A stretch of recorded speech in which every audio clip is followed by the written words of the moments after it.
പരബ്രഹ്മസ്വരൂപനായ ഭഗവാൻ ശ്രീനാരായണ ഗുരുദേവ പാദകമലങ്ങളിൽ ശതകോടി പ്രണാമം. സജ്ജനങ്ങളായ പ്രിയാത്മ സഹോദരരെ, കോലത്തുകരയും ഗുരുദേവനും ഈ വിഷയത്തിന്മേൽ ഇന്നത്തെ നമ്മുടെ അവതരണ വിഷയം ഉത്തമമായൊരിടം. കോലത്തുകര ക്ഷേത്രത്തിന് വടക്ക് മാറി അതീവ ഗുരുഭക്തനായ ഒരു മേസ്തിരി ജീവിച്ചിരുന്നു. അദ്ദേഹത്തിൻ്റെ പേര് രാമൻ എന്നായിരുന്നു. അദ്ദേഹത്തിന് മേസ്തിരിപ്പണിയും വാസ്തുവിദ്യയും നല്ല വശമായിരുന്നു.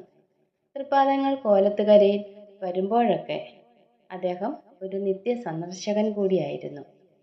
കോലത്തുകരയിൽ ആയിരിക്കുമ്പോൾ സ്വാമി തൃപ്പാദങ്ങൾ പ്രഭാത സവാരിക്ക് ഇറങ്ങുക പതിവായിരുന്നു. ക്ഷേത്രത്തിനടുത്തുള്ള കാവിനരികിലൂടെ നടന്ന് പഞ്ചാരമണലുള്ള പാർവതി പുത്തനാറിൻ്റെ തീരത്തുകൂടി പ്രകൃതി ഭംഗി ആസ്വദിച്ചുകൊണ്ടായിരുന്നു തൃപ്പാദങ്ങൾ പ്രഭാത സവാരി നടത്തിയിരുന്നത്.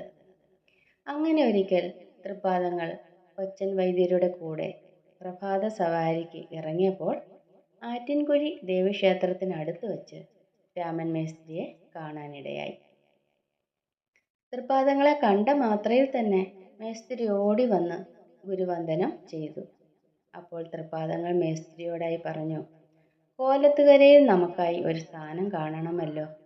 സന്തോഷത്തോടെ കൈ കൂപ്പിക്കൊണ്ട്, ഇതടിയൻ്റെ വലിയ സൗഭാഗ്യമാണ് സ്വാമി.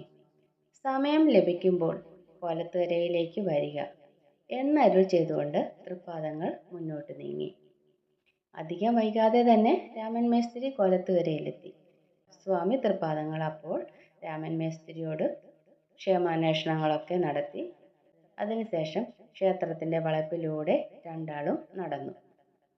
അങ്ങനെ നടന്ന് വടക്ക് കിഴക്ക് മൂലയിലെത്തിയപ്പോൾ മേസ്ത്രിയോടായി തൃപ്പാദങ്ങൾ ചോദിച്ചു, മേസ്ത്രി, നമുക്കായി ഒരു സ്ഥാനം കണ്ടു നൽകുമെന്ന് പറഞ്ഞിരുന്നല്ലോ.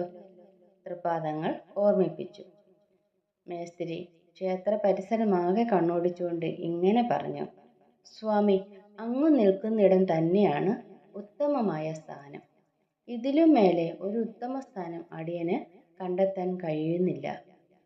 തൃപ്പാദങ്ങൾ പുഞ്ചിരി തൂകിക്കൊണ്ട് മേസ്ത്രിയെ അനുഗ്രഹിച്ചു. ഇവിടെയാണ് പിന്നീട് മറ്റൊരു ഗുരുദേവ ഭക്തനായ ഒരുവാതിക്കൽ കോട്ടയിലെ കുഞ്ഞികൃഷ്ണക്കുറുപ്പ് തൃപ്പാദങ്ങളെ നേരിൽ കണ്ടു വരച്ച അനശ്വര ചിത്രം തൃപ്പാദങ്ങളുടെ ഗൃഹസ്ഥ ശിഷ്യനായ കുമാരനാശാൻ പ്രതിഷ്ഠിച്ചത്.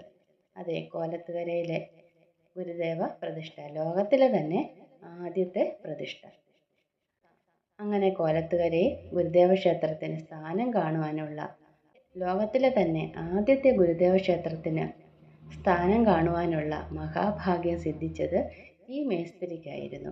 ഗുരുദേവ അനുഗ്രഹം പോലെ തന്നെ രാമൻ മേസ്ത്രിയും കുടുംബവും സന്തോഷപ്രദമായ ജീവിതം നയിച്ചു പോന്നു.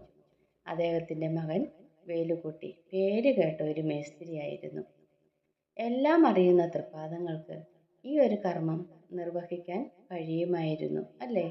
എങ്കിലും ഏതൊന്നിനും അതിൻ്റെതായ കർമ്മവും സമയവും ഉണ്ടെന്ന ഗുരുവരുൾ സ്വാർത്ഥമാക്കുന്നതാണ് ഈ സംഭവം. ഏതൊന്നിനും അതിൻ്റെതായ സമയവും സാഹചര്യവും ഉണ്ട്. എല്ലാം അറിയുന്ന പരബ്രഹ്മ സ്വരൂപനായ സ്വാമി തൃപ്പാദങ്ങൾ എല്ലായിടവും ഒരുപോലെയാണ്. എല്ലാം ബ്രഹ്മമാണ്, എല്ലാം ഉത്തമമാണ്. സജ്ജനങ്ങളായ പ്രിയാത്മ സഹോദരരെ, ഇന്നത്തെ ഈ അവതരണം ഇവിടെ പൂർണ്ണമാവുകയാണ്. അടുത്ത ദിവസം മറ്റൊരു വിഷയവുമായി നമുക്ക് കണ്ടുമുട്ടാം. ഗുരുവും ശ്രീനാരായണ ധർമ്മം വിജയിക്കട്ടെ. ഓ